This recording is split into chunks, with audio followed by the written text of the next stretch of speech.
हाय manuka, मैं ठीक हूँ। तुम कैसी हो?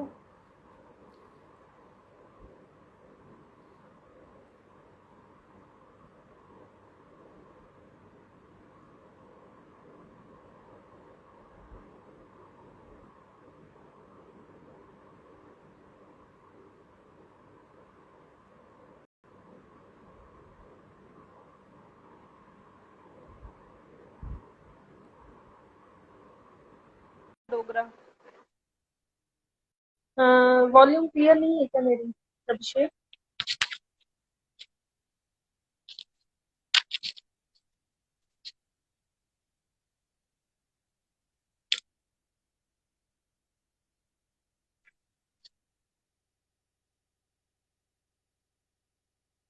अभी ट्रीटमेंट के बाद मानुका कैसा लग रहा है तुम्हें? अभी तुम्हारा हो गया शायद, थोड़ा टाइम हो गया तुम्हारे ट्रीटमेंट को खत्म हुए, तो कैसा टाइम लग रहा है? सर, कैसा फील हो रहा है तुम्हें?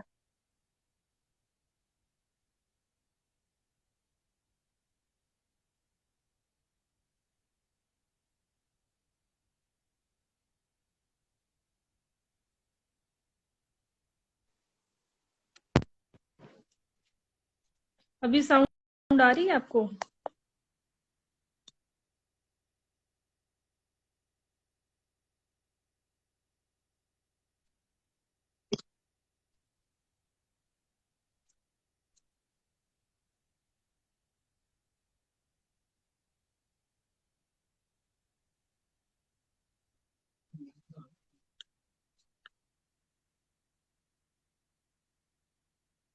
हाँ जी, कैनामाइसिन से ऐसे साइड इफेक्ट्स होते हैं। बेसिकली तो ईयर का होता है, बट ये काफी गर्म होता है। बाकी आप मेडिसिन भी लेते हो तो इससे आपको वॉमिट, डिजनेस, ये सब कुछ हो सकता है।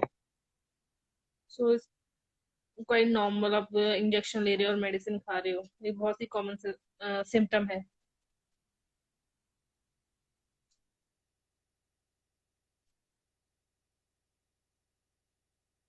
सो मनुका का ट्रीटमेंट खत्म हो चुका है और न- तो अब उनका कहना है कि वो बहुत बहुत ही एनर्जेटिक फील करती हैं। एंड वो जितना भी हार्ड वर्क करती हैं, वर्कआउट करती हैं, उन्हें वो मतलब थकती नहीं, थकान उनको फील नहीं होती है। तो ये रिजल्ट है कि अ, ये रिजल्ट है उनकी आफ्टर मेडिसिन। जब उनका खत्म हो गया ट्रीटमेंट तो उन्होंने अच्छी डाइट ली है, वो अच्छी डाइट पे हैं, वो वर्कआउट भी करते हैं, तो इसलिए वो काफी एनर्जेटिक फील करते हैं। ड्यूरिंग ट्रीटमेंट भी उन्होंने काफी अच्छी जो है डाइट वगैरह ली हुई है।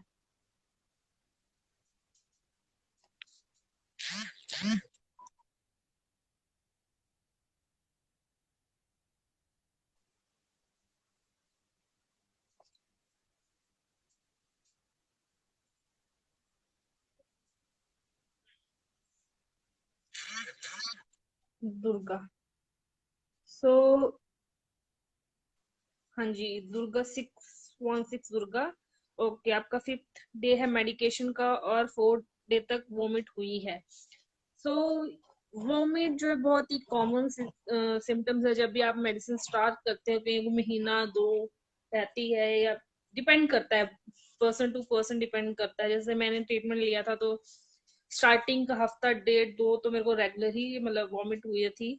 तो ऐसा कोई दिन नहीं था जब नहीं हुई थी मेरे को वॉमिट। सो ये क्वाइट नॉर्मल है। अगर किसी को जैसे आपने मेडिसिन ली भी है और उसी वक्त भी वॉमिट हो जाए तो वो भी बहुत नॉर्मल है, तो उससे भी डरना नहीं है कि मेरी मेडिसिन निकल गई है। वो बहुत ही नॉर्मल है, इसीलिए इनको 9 मंथ्स का और 24 मंथ्स का जो है वो कोर्स होता है। विपुल। एक्चुअली कुछ इशू होगा जिस वजह से मुझे जाना पड़ गया, लेकिन अब मैं आ गई हूँ। आज, हाँ हाँ, आज संडे है तो संडे को स्किप करते हैं कैनामाई से। वॉमिट, हाँ, क्योंकि वो बहुत गर्मी जो है, बहुत ही स्ट्रांग होता है वो, इसीलिए। मनीष।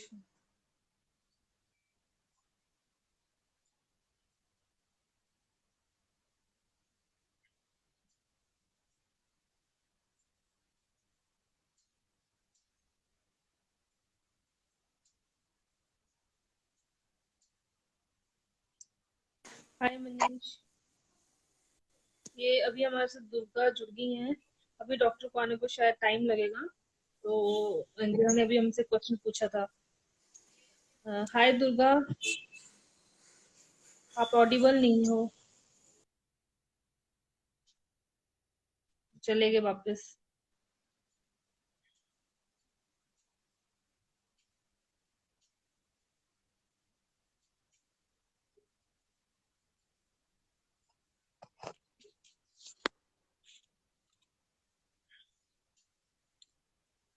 अभी पेशेंट्स के बहुत ज्यादा ही क्वेश्चंस होते हैं, क्योंकि अलग अलग होते हैं, कई बार तो सिली सिली क्वेश्चंस भी होते हैं, बट अगर कोई भी डाउट हो तो वो क्लियर होना बहुत ही ज्यादा जरूरी है।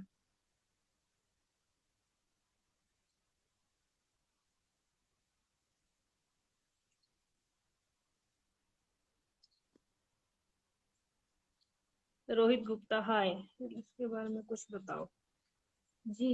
रिलैप्स का देखो, रिलैप्स से मैंने, हाय दी, आपकी आवाज नहीं आ रही दी। अब आ रही है? अब आ रही है? हाँ ठीक है, ठीक है। ठीक है सो ठीक मैं है। अभी तो मैं रिलैप्स रिलैप्स के बारे में बात रिलैप्स के बारे में करती थी बात करती थी। हाँ कि रिलैप्स कि होता क्यों, रिलैप्स होता है क्यों। उसके हाँ उसके काफी जो रीजन है। काफी जो रीजन है।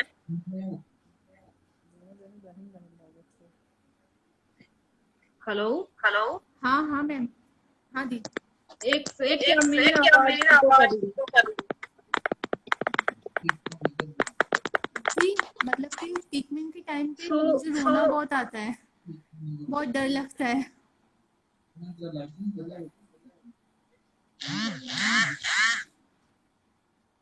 बहुत डर लगता है हमारे पास हमारे पास डॉक्टर कनिका भी डॉक्टर आ गई कनिका है। भी आ गई है। हाय डॉक्टर हाय कनिका, डॉक्टर कनिका। अभी मेरे को अभी रिक्वेस्ट मेरे को भेजते रिक्वेस्ट ज्वाइन भेजते करने की। ज्वाइन करने की।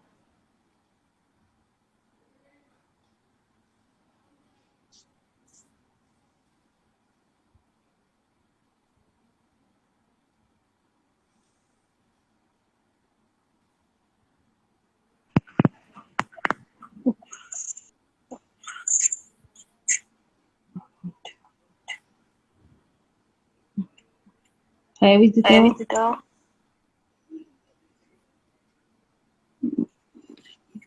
कैंपला। कैंपला।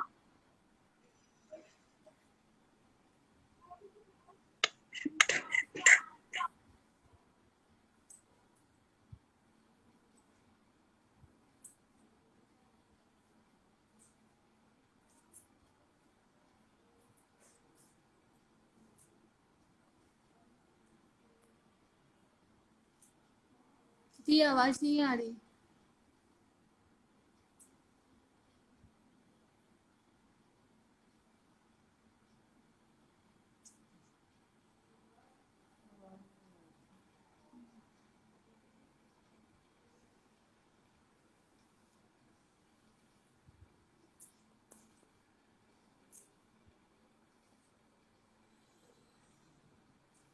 जी आवाज नहीं आ रही आपकी,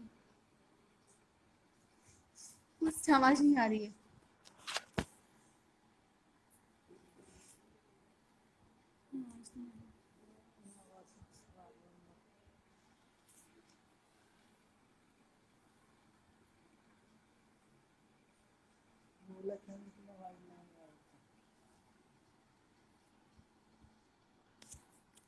जी आपकी आवाज नहीं आ रही।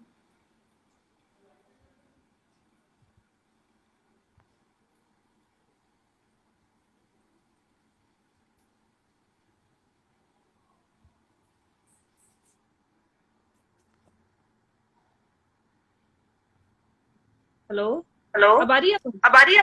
हाँ अब आ रही है। शिफाली अपनी शिफाली आवाज अपनी बंद कर दो। आवाज बंद कर दो। आपने लाइव खोला आपने तो लाइव डबल खोला आवाज तो आ रही है। डबल आवाज आ रही है।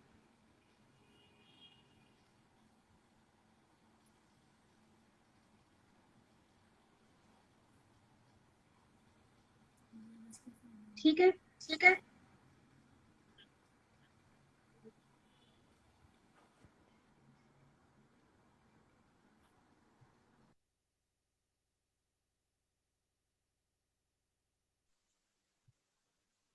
अब ठीक है।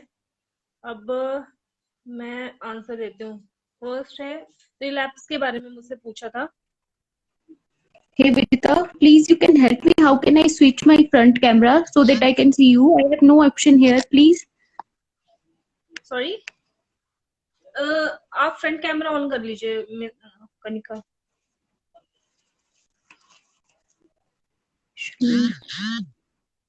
There is the option.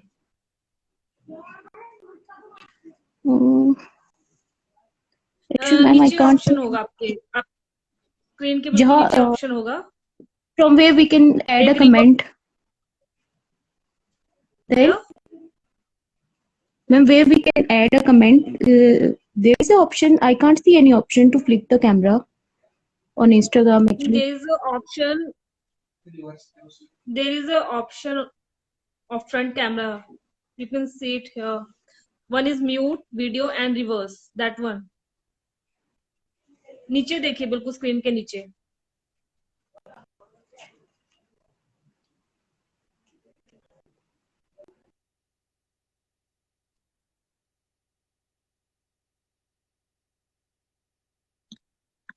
Not issue side.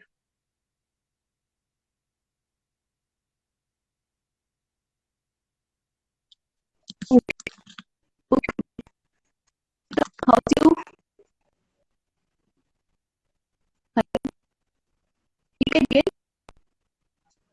You are not audible. Hello. Am I audible? You are audible. I think there is a fine now. I think there is an internet issue on your end. Yeah, maybe signal is weak. Yeah. Here in my room. Yeah. So how are you? I'm fine. And Vijita, thank you for giving me this opportunity to address the query of MDR patients. First, you can tell me something about this group. This group is all here. All are MDR patients on treatment, whether they completed their treatment. You have you made this Facebook, Instagram handle for these people only. मतलब थोड़ा, I don't know anything about you. Actually, it's a journal account, but as a TB activist, I use this account sometimes just for this live session, so that we can discuss about TB, clear their doubts. So इसलिए ये रखा हमने ताकि expert के साथ बात हो सके और हमें क्लियर आंसर्स मिल सके. बिकॉज मैं भी बताऊंगी, मैं as a patient I have face something, then वो मैं उसके अकॉर्डिंग बता सकती. लेकिन क्लियर आंसर के लिए we have to like talk to an experts. That's why we have contacted you. Okay Vijita, first of all मैं सारे जो भी आपके लिसनर्स हैं, मैं थोड़ा अपना इंट्रोडक्शन देना चाहूंगी. मेरा नाम डॉक्टर कनिका है. मैं रेजिडेंट डॉक्टर हूँ आईजीएमसी शिमला में, डिपार्टमेंट ऑफ पल्मोनरी मेडिसिन में, जिसको कहीं जगह चेस्ट एंड टीबी डिपार्टमेंट भी बोलते हैं. तो करंटली मैं 3rd ईयर रेजिडेंट हूँ. Next year I will be completing my MD. तो आपकी जो शायद सुमित, उन्होंने मुझे कांटेक्ट किया था. वो खुद भी इसके पेशेंट रहे थे, हमारे पास 1-2 बार आए भी थे, मुझे मिले भी है 1-2 बार.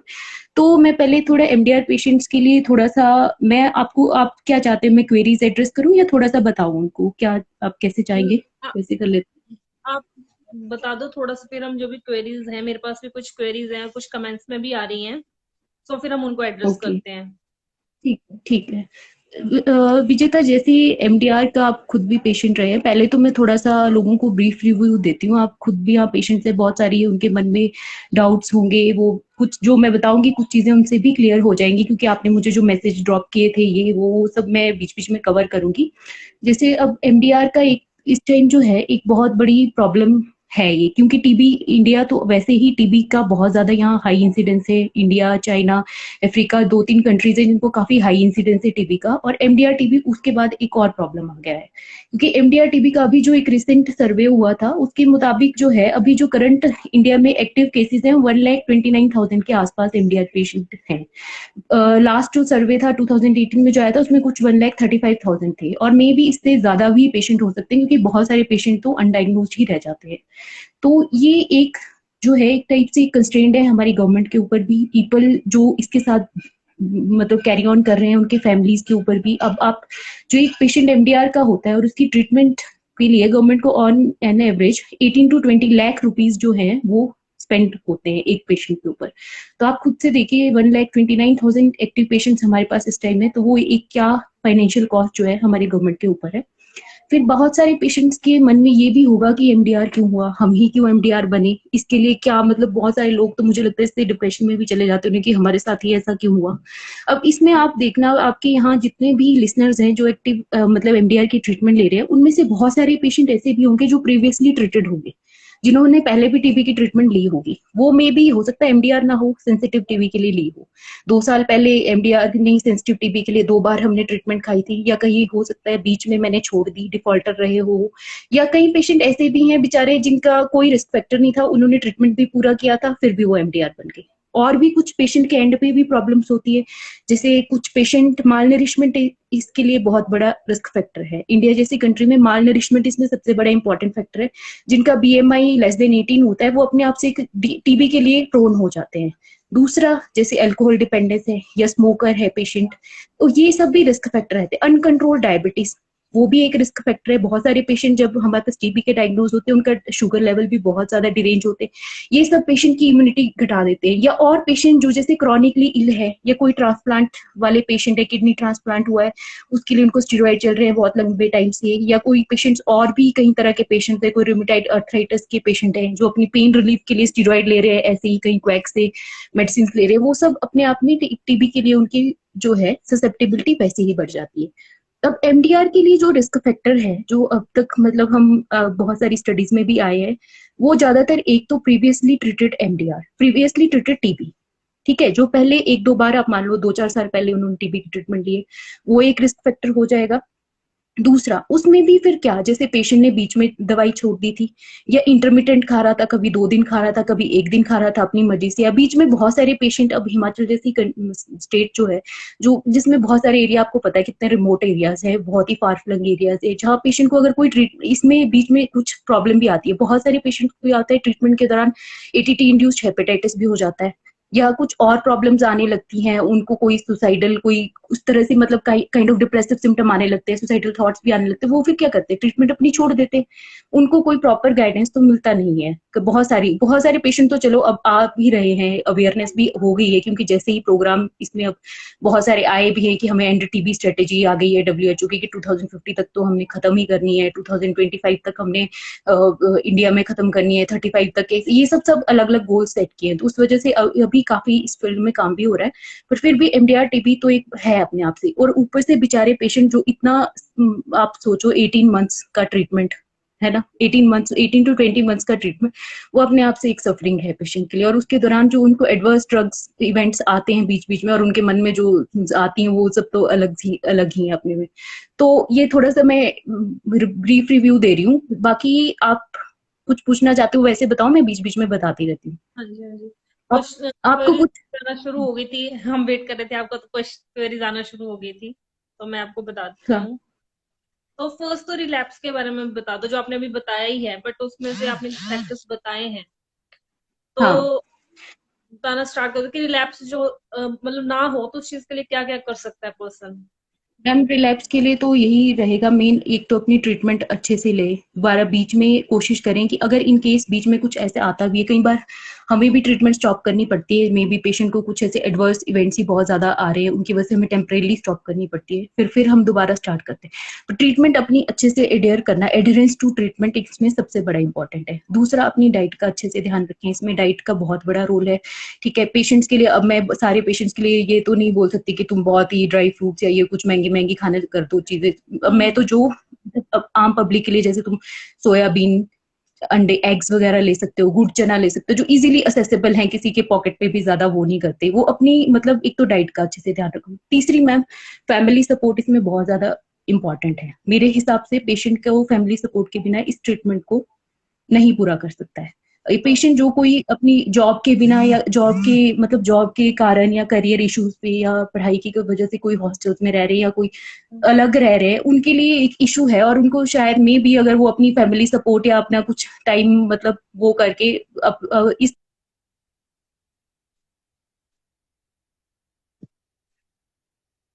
मैं दोबारा हाँ, तो ये सब रहेगा। रिलैप्स के लिए मैम ट्रीटमेंट एडहेरेंस ही सबसे इम्पोर्टेंट है। कि ट्रीटमेंट के लिए, और दूसरा इस दौरान कई पेशेंट जैसे कोई एल्कोहलिक है, स्मोकर है, ये सब चीजें बंद, मतलब इन सब चीजों से तो आपके, क्योंकि ये सब जो है ना अल्टीमेटली ड्रग की जो कंसंट्रेशन होती है बॉडी में उनको घटा देती है, तो रिलैप्स का चांस बढ़ जाता है।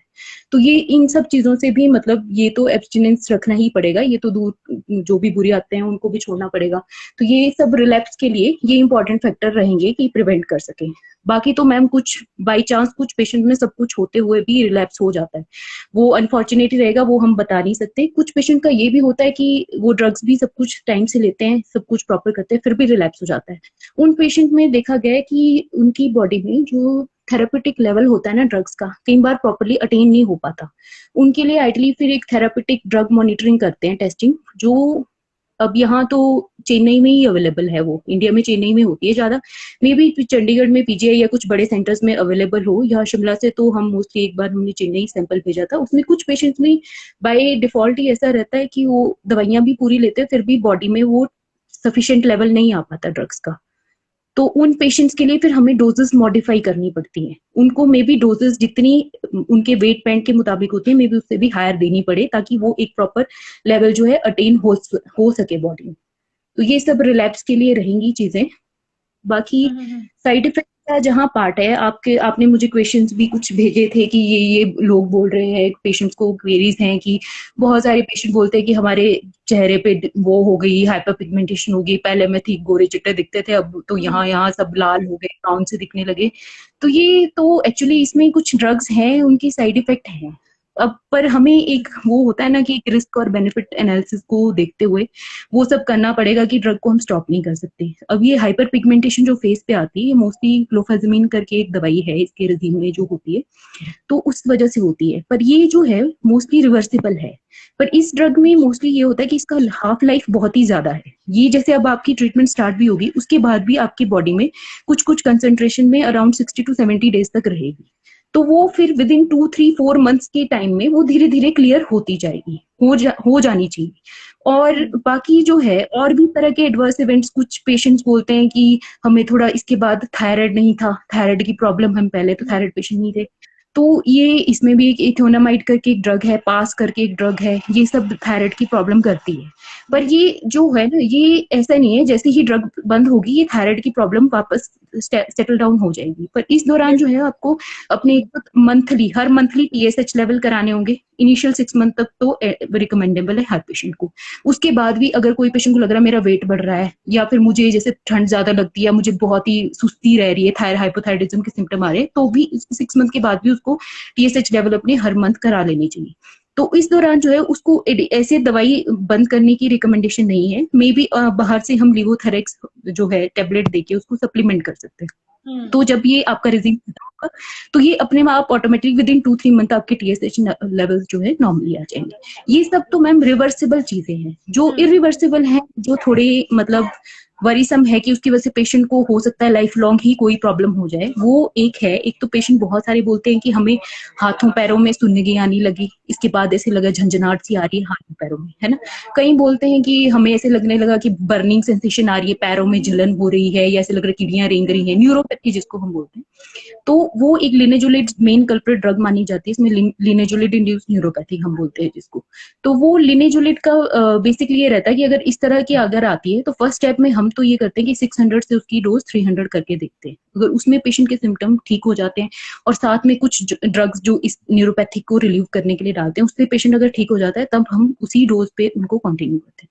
पर स्टिल वो रिस्पॉन्ड नहीं करते और उनके सिम्टम्स बढ़ते ही जाते हैं, तब हमें नर्व कंडक्शन स्टडी करानी पड़ती है जो न्यूरोलॉजिस्ट करते हैं। तो अगर उसमें कुछ प्रॉब्लम आती है और उसमें दिखता है कि न्यूरोपैथी है, एक्चुअली काफी सीरियस प्रॉब्लम आ रही है, तो हमें ये ड्रग कंप्लीटली विड्रॉ करनी पड़ती है, क्योंकि इससे इंड्यूस जो न्यूरोपैथी है वो लाइफ लॉन्ग हो सकती है।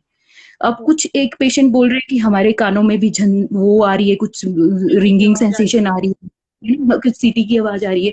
अब ये मोस्टली आप देखना वो पेशेंट होंगे जिनको इंजेक्शन लगे होंगे इनिशियली कैनामाइसिन के, मोस्टली यही पेशेंट होते हैं। तो इन कैनामाइसिन इंड्यूस्ड, कैनामाइसिन जो है ना अंदर हमारे वेस्टिबुलो ऑकुलर जो नर्व होती है उसके ऊपर कुछ फर्क डालता है। तो ये वाली चीज भी इरिवर्सिबल होती है और इसको इनिशियली पकड़ ले। कुछ पेशेंट को इनिशियली लगेगा कि हम मैं और मेरा दोस्त कहीं खड़े थे एयरपोर्ट पे या रेलवे स्टेशन पे, उसको उसकी साउंड सुन रही है पर मुझे नहीं सुन रही, या जैसे मॉस्किटोज हमिंग नॉइस होती है, तो ये हाई फ्रीक्वेंसी हियरिंग होता है। इसमें इनिशियली पेशेंट को कई बार पता नहीं लगता, तो ऑडियोमेट्री पे ये टेस्ट किया जा सकता है। ये बेसिकली फिजिशियन, जो आपको ट्रीटिंग फिजिशियन हो, वो थोड़ा विजिलेंट हो और उसको ये सब मतलब आइडियली तो पता ही होता है, तो ये रहे तो ये ड्रग भी हमें इमीडिएटली विड्रॉ कर लेनी चाहिए, क्योंकि इससे इंड्यूस जो वेस्टिबुलो ऑकुलर टॉक्सिसिटी होगी ना, वो भी इरिवर्सिबल ही रहती है। इवन ड्रग हम जब बंद कर देते हैं तब भी पेशेंट कंप्लेंट करते हैं कि हमें कान में वो आती ही आती है। तो मेरे को और भी वो हाँ मेरे को भी हाँ 4 हाँ साल हो गए हैं, बट स्टिल सेम इशू है, ईयर का तो हाँ काफी ज्यादा इशू है। अच्छा है। हाँ हाँ मैम, तो क्योंकि फिर ये वाली चीज जो है ना, ये ज्यादा ठीक नहीं होने वाली, ड्रग विड्रॉ करने के बाद भी ये इरिवर्सिबल रहता है डैमेज।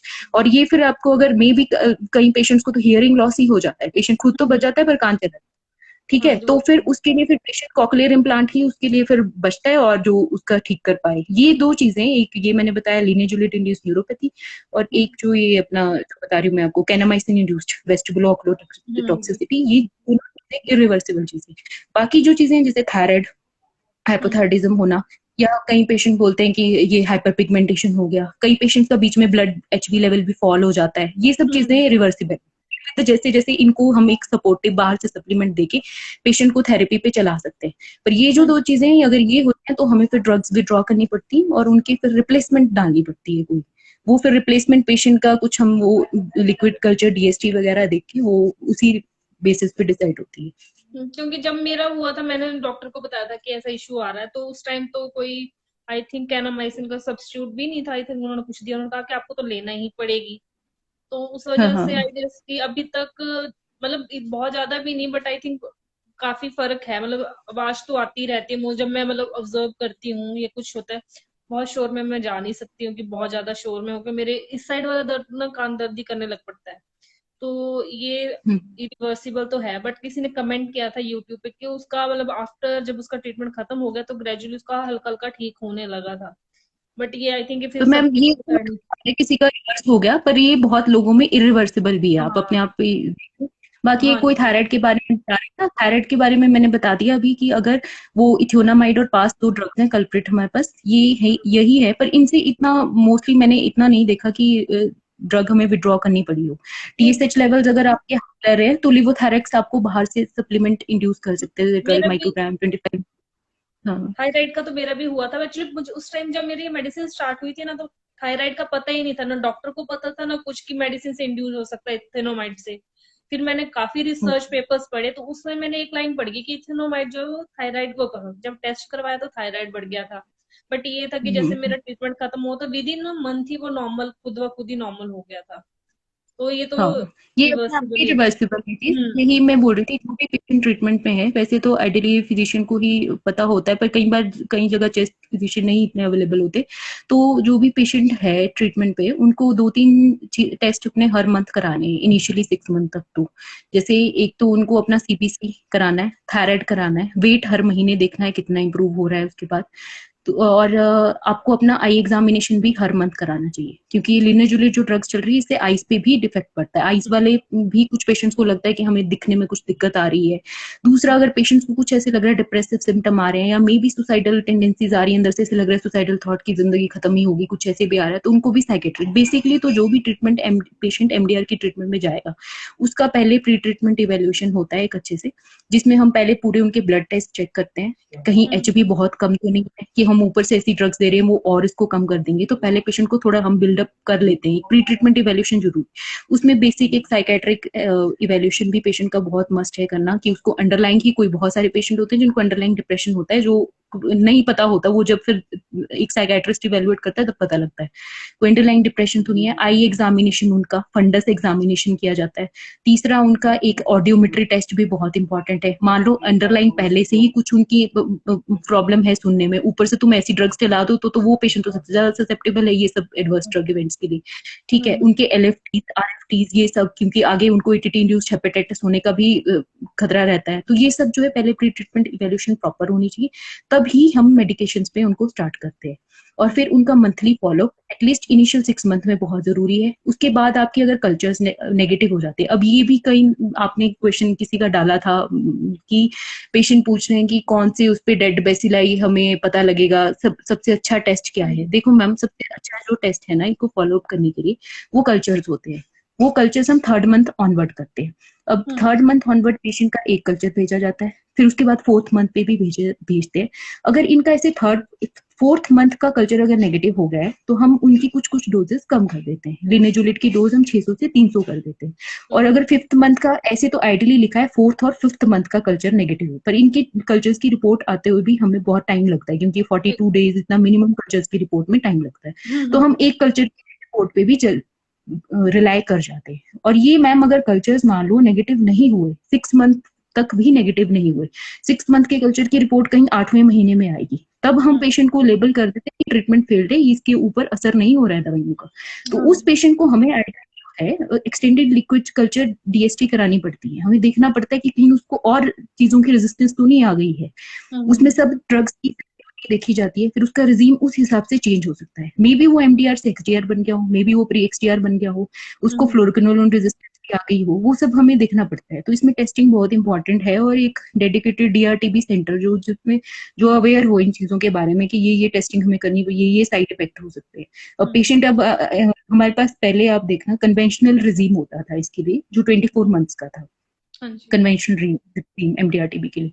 उसके बाद हमारे पास आया शॉर्टर रिजीम जिसमें इंजेक्शन था कैनामाइसिन का, वो 9 मंथ्स के लिए था, 9 to 11 मंथ्स के लिए। अभी हमारे पास ऑल ओरल लॉन्गर रिजीम। अब देखो इंजेक्शन लगाना पेशेंट को कितना मुश्किल है, इतने महीने इंजेक्शन लगाना बहुत डिफिकल्ट बात है। अभी हमारे पास करंट रिजीम 2019 के एंड में हमने शुरू किया था, that was bedaquiline based all oral longer regimen, जिसमें सिर्फ मुंह से खाने के लिए दवाइयां थी सारी, पर वो 18 to 20 मंथ्स का था। अभी हमारे पास एक ऑल ओरल शॉर्टर रिजीम भी आ गया है, वो सिर्फ 9 मंथ्स का है, इसमें सिर्फ मेडिसिन है खाने के लिए, इंजेक्शन कोई नहीं। इसका भी अभी हमने इंट्रोड्यूस किया है हिमाचल में, अभी पिछले महीने से हमने 2-3 पेशेंट्स को यहाँ स्टार्ट किया है शिमला में। तो अभी उसका हम देख रहे हैं कि क्या है, और अभी एक और नया पेशेंट्स के लिए आने वाला है जो काफी यूजफुल होगा और काफी इनके लिए एक टाइप से रिलीफ भी है। वो 6 मंथ का रिजीम है सिर्फ, that is BPaL regimen, that contains bedaquiline, pretomanid, linezolid, 3 medicine. तो ये वाला जो रिजीम है, इसमें वैसे दवाइयां तो हैं जो इफेक्ट करेंगी, साइड इफेक्ट करेंगी, पर ये है कि 6 मंथ का है सिर्फ। आप देखो ना 24 मंथ से 6 मंथ पे ड्यूरेशन आ रही है, तो ये एक टीबी पेशेंट के लिए एक बहुत रिलीफ, मतलब एक मेरे को लगता है होप की एक वो है, क्योंकि बहुत सारे पेशेंट मैंने देखा बेचारे बीच में ही अपनी ट्रीटमेंट छोड़ देते हैं एडवर्स इवेंट्स की वजह से, प्रॉपर गाइडेंस की वजह से। उनको पता ही नहीं लगता कि क्या हमने आगे, उनको ये जितने भी साइड इफेक्ट आ रहे लगते हैं वो बहुत सारे छोड़ ही देते हैं। कुछ जो लोग अवेयर हैं, थोड़े मतलब अवेयर हैं, पढ़े लिखे हैं, वो तो अपना सब कर लेते हैं इधर से, पर बहुत सारे पेशेंट हमारे पास ऐसे भी हैं उनको कोई पता नहीं है, उनको ये भी इंपॉर्टेंस भी पता नहीं कि हमने रोज खानी है दवाई, क्या खानी है ये सब। तो ये बीपाल जो रिजीम आ रहा है ना, ये मोस्टली मुझे लग रहा है लास्ट नेक्स्ट ईयर्स तक शायद इंट्रोड्यूस हो जाए। और इसका क्योंकि सक्सेस रेट जो है 90% क्योर रेट है, जो इसके ट्रायल जो है नेक्स्ट टीबी ट्रायल करके हुआ है, उसमें 90% सक्सेस रेट बोल रहे हैं। तो ये मेरे को लगता है काफी मतलब एक अच्छी एक उम्मीद की किरण है एमडीआर पेशेंट्स के लिए। तो होपफुली ये भी स्टार्ट हो जाए जल्दी। तो मैम अभी एक क्वेश्चन आया कि ब्लाइंडनेस के बारे में बताओ कि कईयों को पार्शियल ब्लाइंडनेस हो जाती है ड्यूरिंग द मेडिसिन, या कईयों मैम को ये भी लिनेजुलिट इंड्यूस्ड ऑप्टिन्यूराइटिस हो जाता है। इवन कईयों को जो है, जो इसमें इथेम्बुटोल कईयों को रिजीम में होता है, उनको रेड ग्रीन कलर की ब्लाइंडनेस भी हो जाती है। ये भी जो ये अपना इस वाली प्रॉब्लम है ना, ये भी मोस्टली इरिवर्सिबल है इसमें चीज। तो ये भी एक, तभी मैं बोल रही हूँ हर मंथ जो है अपना इनको फंडस आई एग्जामिनेशन, कुछ भी किसी भी पेशेंट को लगे कि मुझे दिखने में ब्लरिंग ऑफ विजन हो रही है, या आंखों के आगे कुछ ऐसे लग रहा है झिलमिलाहट सी आ रही है, कुछ भी आ रही है, इमीडिएटली अपने डॉक्टर से कंसल्ट करें, और वो दवाइयां हमें इमीडिएटली विड्रॉ करनी पड़ेंगी। जैसे लिनेजुलिट है ना, ये दवाई है तो बहुत अच्छी, पर इसका साइड इफेक्ट इतना ज्यादा है कि इसको हम टेकन फॉर ग्रांटेड लेते हैं कि ये विड्रॉ हो जाएगी विद इन 1-2 मंथ। तो इसकी ऑलरेडी हमने ड्रग स्टार्ट होती है कि उसको कवर कर लेती है, अगर ये विड्रॉ भी हो जाए तो ये कवर हो जाती है। तो ये इस वजह से पेशेंट को अवेयर होना बहुत जरूरी है, और एक डेडिकेटेड डीआरटीबी सेंटर से अटैच हो वो बहुत इंपॉर्टेंट है, जिनको एक्चुअली आइडिया हो, और जो बेस लाइन मतलब ग्राउंड लेवल पे जिनको पता हो कि क्या क्या इनकी एमडीआर पेशेंट्स की क्या क्या इनकी मतलब एडवर्स इवेंट्स आने वाले हैं, उनको कैसे हमने मैनेज करना है, कैसे किस अगर कोई ड्रग हमारी बंद हो जाती है तो उसको हमने क्या रिप्लेसमेंट देना है, ताकि उसका एटलीस्ट कल्चर कन्वर्जन रेट भी। अब पेशेंट ठीक कैसे होगा, ठीक होने का तो हमें यही पता लगे ना जब उसके कल्चर नेगेटिव हो गए। अगर कल्चर नेगेटिव हो गए तो हमें पता लग जाएगा कि वो ट्रीटमेंट को रिस्पॉन्ड कर रहा है। अब कल्चर नेगेटिव का भी मैम पल्मोनरी पेशेंट वाले टीबी हैं जिनका सैंपल लेना इजी है, उनका फॉलोअप करना इजी है। पर जो पेशेंट एक्स्ट्रा पल्मोनरी है, मान लो किसी को रीढ़ की हड्डी की एक्स्ट्रा पल्मोनरी टीबी है, रीढ़ की हड्डी की टीबी है, एमडीआर टीबी, किसी को आप मान लो और तरह की बहुत सारी आती है हमारे पास, कोई ये इसकी भी आती है, कोई किसी को सीएनएस की टीबी है, तो उनका एक तो सैंपल लेना मुश्किल है, उनका हमें कल्चर भी करना मुश्किल है। उन पेशेंट्स में हम मोस्टली जो है वो क्लिनिकल रिकवरी के ऊपर ही पेशेंट का रिस्पॉन्स देखते हैं कि पेशेंट के सिम्टम इंप्रूव हो रहे हैं। पेशेंट पहले बोल रहा था कि मेरे पीठ में बहुत दर्द रहती थी, बहुत ही 2 सालों से क्रॉनिक बैकएक थी, अब ट्रीटमेंट दी है तो अब कुछ ठीक हो गया है, तो उन पेशेंट में तो हमें वैसे फॉलोअप करना पड़ता है। पर जो पल्मोनरी के टीबी है, पल्मोनरी टीबी वाले पेशेंट है, उनके में तो हम कल्चर्स देखते हैं, कल्चर कैसे। और दूसरी एक, बहुत सारे पेशेंट्स को ये भी मन में डाउट होगा कि हमें सीबी नेट कौन सी डेड, कुछ ऐसा क्वेश्चन भी था कि फॉल्स पॉजिटिव टेस्ट कैसे आ जाएगा। अब ये एक बात मैं बता देती हूँ। Does the AFB smear shows positive if you have dead cell present in lymph node से रिलेटेड है। देखो मैम, एक तो जब भी हम, अच्छा लिम्फ नोड्स के रिलेटेड, एक तो एएफपी जो होता है ना, जिसको हम माइक्रोस्कोपी वाला जो टेस्ट होता है, उसका बेसिक प्रिंसिपल है, उसको अगर पॉजिटिव आना है तो उसके, मैं ये पल्मोनरी वाले की बात कर रही हूँ, उसकी जो है ना, उसके 1 ml में 10⁴ बेसिलाई होने चाहिए, तब वो पॉजिटिव शो होता है। तो उससे एक तो बात पता चलती है कि वो सेंसिटिविटी उसकी बहुत ही कम है, कि आप देखो 10⁴ बेसिलाई हो रहा है तब वो पॉजिटिव बता रहा है पेशेंट को, ठीक है। और ये लिम्फ नोड की जो बात कर रहे हैं ना, उसमें हम मोस्टली अगर गोल्ड स्टैंडर्ड जो टेस्ट करना है जिससे हमें पता लगे कि ये ठीक हुआ है कि नहीं ठीक हुआ है, वो कल्चर है। कल्चर में जो है वो 10 बेसिलाई को भी उठा लेता है, 10 to 100 बेसिलाई को, ठीक है। और एएफबी तो पॉजिटिव बहुत लेट स्टेजेस में आता है, ठीक है। और दूसरा एक टेस्ट सीबी नेट, आपने सुना होना सबने, जो भी यहाँ है, CB NAAT test. CB NAAT test must है, क्योंकि बहुत सारे मैंने पेशेंट देखे हैं हमारे पास, इवन एक इतने मतलब पढ़ी लिखी स्टूडेंट, एक वो थी हमारे पास पेशेंट थी, जिनका बेचारों का, इनको लिम्फ नोड की टीबी थी, और जहां उन्होंने दिखाया उन्होंने उनको सीबी नेट किया ही नहीं। तो सीबी नेट ने किया, 6 मंथ वो सेंसिटिव टीबी की ट्रीटमेंट लेते रहे, और बाद में उनको एमडीआर निकली। तो ये भी रहता है ना, सीबी नेट टेस्ट होना ही चाहिए जब इनिशियल पेशेंट कोई भी पॉजिटिव आता है टीबी का, तो उसका CB NAAT test, universal drug sensitivity testing इस टाइम बोल रहे हैं उसको, तो यूनिवर्सल सेंसिटिविटी सबको ही हमने ऑफर करनी होती है, तो सीबी नेट टेस्ट मस्ट है। इनफैक्ट जो डॉट सेंटर जो अच्छे से काम कर रहे हैं, वहां तो टीबी का ट्रीटमेंट तब तक इनिशिएट नहीं होता जब तक पेशेंट का सीबी नेट की रिपोर्ट ना हो, और जब तक उसका एचआईवी टेस्टिंग ना हुई हो, और जब तक उसकी शुगर टेस्टिंग ना हुई हो। ये 2-3 चीजें मस्ट ही होती है, उसके बाद ही हम ट्रीटमेंट टीबी का स्टार्ट करते हैं उसको। तो ये सब चीजें, हाँ हाँ हाँ बोलिए। नहीं, बस वही कि डायग्नोसिस होना बहुत ही ज्यादा जरूरी है, क्योंकि किसी को स्टार्टिंग में, लोगों का ये भी परसेप्शन है कि हमें मतलब पहले सिंपल वाला ही होगा, नॉर्मल सेंसिटिविटी वाला ही टीबी होगा, फिर ड्रग रेजिस्टेंट, वैसा नहीं होता। किसी को स्टार्टिंग से ही एमडीआर भी हो सकता है, एक्सडीआर भी हो सकता है। ये पहले हमें पता था, ये शुरू में ऐसा परसेप्शन था कि मोस्टली जो प्रीवियसली ट्रीटेड पेशेंट हैं वही आगे को एमडीआर बनेंगे, पर अभी बहुत चेंज हो रहा है। अब जो है वो प्राइमरी एमडीआर ज्यादा आ रहे हैं। प्राइमरी एमडीआर का मतलब ये है कि जो सीधे ही एमडीआर बने, और कुछ एक्वायर्ड रेजिस्टेंस होती है जो ओवर द इयर्स में भी, पुरानी पिछली ट्रीटमेंट सेंसिटिव टीबी वाली ली थी, फिर उनको रेजिस्टेंस एक्वायर हो गई, उनपे दवाइयां फेल हो गई, अब वो उनको रिस्पॉन्ड नहीं कर रहे, पर अब प्राइमरी एमडीआर भी आ रहे हैं। अब प्राइमरी एमडीआर का क्या कारण है, ये अभी स्टडीज चल रही है, इसमें इवन यंग पेशेंट ज्यादा देखे जा रहे हैं। यंग पेशेंट जो आ रहे हैं वो सीधे प्राइमरी, उनकी कोई हिस्ट्री, अब ये होता है कई बार कॉन्टेक्ट हिस्ट्री भी होती है, फैमिलीज में होती है, कई बार पता नहीं होता। बहुत सारे पेशेंट ऐसे कि ग्रैंड पेरेंट्स ने दवाई खाई थी, बाद में उनके जो बच्चे थे, वो कोई बच्चे या ग्रैंड जो अपने पोता पोती वो साथ सोते थे, या कुछ ऐसे जिनका कॉन्टेक्ट था, हाउस होल्ड कॉन्टेक्ट था, बाद में वो सीधे एमडीआर निकले। तो ये सब भी देखा गया है, हाउस होल्ड कॉन्टेक्ट भी इसमें इंपॉर्टेंट है, और एमडीआर पेशेंट आगे एमडीआर ही बनाएगा, वो सेंसिटिव नहीं बनाएगा, तो इसमें ट्रांसमिशन का भी रहता है। तो इसमें हमें क्योंकि प्रिवेंशन की तरफ भी ध्यान देना है, और सबसे इम्पोर्टेंट जो पेशेंट हाउस होल्ड कॉन्टेक्ट है, जिनको किसी को भी सिम्टम आते हैं, 4S सिम्टम हम बोलते हैं टीबी में, जिसमें क्या आता है, cough, fever, night sweat, weight loss, ऐसा किसी को भी है, तो वो तो इमीडिएटली अपना जाके सारा टेस्ट कराओ, एक्सरे भी कराओ, स्पुटम वर्कअप भी कराओ, सब तरह से।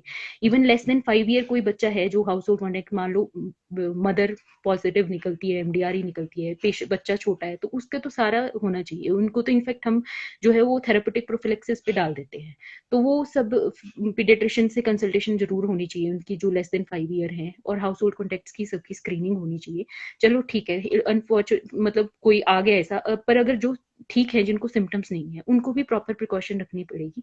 जब तक पेशेंट जो है स्मीयर पॉजिटिव है, ठीक है, तब तक उसको एक तो थोड़ा सा आइसोलेट में, वैसे नहीं बोल रही कि सोशल ही डिस्क्रिमिनेट कर दो, उसको वैसे नहीं है, पर उसका अलग हो, और थोड़ा थोड़ा बहुत तुम रेनोवेशन ही कर दो रूम में, जैसे एक खिड़की और बना दो, कुछ प्रॉपर क्रॉस वेंटिलेशन उस रूम में होनी चाहिए।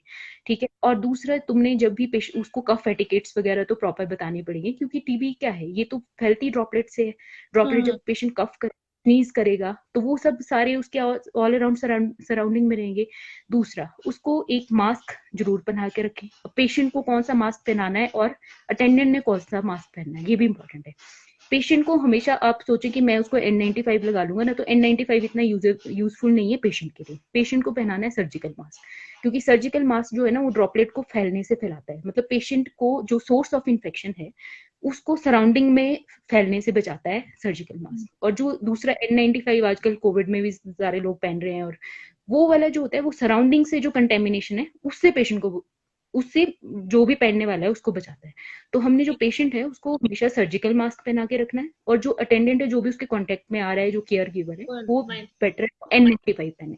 ठीक है। कफ एटिकेट्स पर बताने उनको, कोई जैसे कफ कर रहा है किसी उसमें पैन में, किसी ने बलगम के लिए कोई डब्बा सा रखा है, उसके ऊपर प्रॉपर वो लिड से क्लोज होना चाहिए। ठीक है। और उसका जो कमरा अमरा है वहां भी प्रॉपर क्रॉस वेंटिलेशन होनी चाहिए। फिनाइल वगैरह का पोचा लगा लो रोज, जो भी मतलब करना है, कुछ कोई डिटॉल जो भी डिसइंफेक्टेंट वगैरह यूज करना चाहते हो, वैसे भी वो सब भी चीजें करनी पड़ेगी। क्योंकि हाउस होल्ड आप देखो ना, अगर एक किसी परिवार में एक पेशेंट आता है टीबी का, उसके बाद उसके उसी परिवार में 2-3 लोग और पॉजिटिव निकल जाते हैं। तो एक जो उसको मतलब अपनी साइंटिफिक उसमें बोलते हैं ना, तो बोलते हैं कि एक परिवार में ही माइक्रो एपिडेमिक हो गई है। और अब आप सोचो, एक ही परिवार किसी में 2-3 के MDR के पेशेंट बन गए, तो एक टाइप से सोशल स्टिग्मा भी इतना ज्यादा हो जाता है, और अपने आप को भी एक फाइनेंशियल और हर तरह की कंस्ट्रेंट जो है, वो परिवार तो कहाँ फिर चला जाएगा। तो ये सब चीजें, प्रिवेंटिव मेजर बहुत जरूरी है। हाउस होल्ड जो कॉन्टेक्ट्स हैं उनकी स्क्रीनिंग बहुत जरूरी है। किसी को भी सिम्टम आते हैं वो अर्लीस्ट जाके अपना चेकअप कराए।